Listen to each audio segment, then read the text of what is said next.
Un ten frumos este un ten îngrijit, iar îngrijirea tenului începe cu Sonia. Vă prezentăm noua gamă Sonia Skin Care Collection. Un program de îngrijire și revitalizare în 5 pași, cu ajutorul căruia veți dobândi o piele fină, catifelată, frumoasă.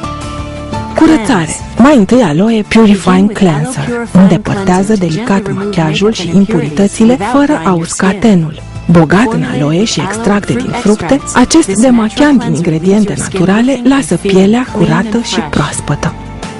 Exfoliere.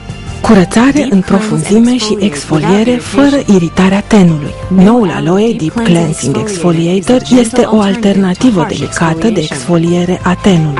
Aloe și microsferele de jojoba sunt combinația ideală pentru o exfoliere blândă și o curățare în profunzime. Tonifiere.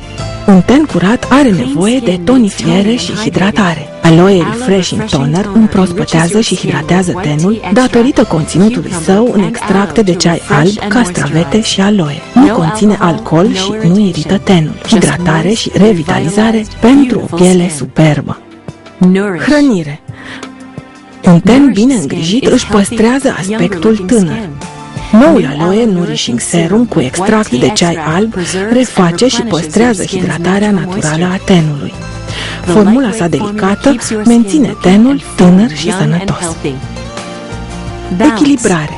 Desăvârșiți ritualul de îngrijire a tenului cu Sonia Aloe Balancing Cream. Formula sa cu aloe, extracte revitalizante și agenți de hidratare intensă menține echilibrul și aspectul tânăr al tenului. Cheia de boltă pentru a dobândi o piele fină, radiant sănătate și prospețime.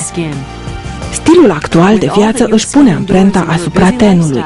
Oferiți cea mai bună îngrijire cu noua gamă Sonia Skin Care Collection de la Forever Living Products. Cei 5 pași ușori pentru un ten curat, catifelat, sănătos.